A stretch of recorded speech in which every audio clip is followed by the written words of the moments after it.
Cortisol? Ano ang relasyon nito sa PCOS at hormonal imbalances? Ngayon, ay bibigyan ko kayo ng natural remedy kung papaano matutulungan ang ating hormonal imbalances. Una, stress management at cortisol control. Bakit mahalaga at importante? Ang cortisol ay stress hormone.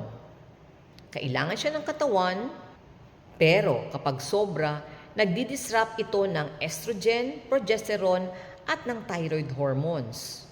Resulta, irregular cycle, mood swings at weakened immunity. Ano-ano ang pwedeng remedy dito? Una, deep breathing and meditation. Pangalawa, journaling o ang pagsusulat. Pangatlo, yoga at prayer. Pang-apat, adaptogens o ashwagandha or tulsi tea. Resulta, stable cycles, calmer mood, and better sleep. Kapag natutunan mong i-manage ang stress, hormones mo ay matahimik. Simulan mo ngayon. Try mo ang 5 minutes na meditation bago ka matulog.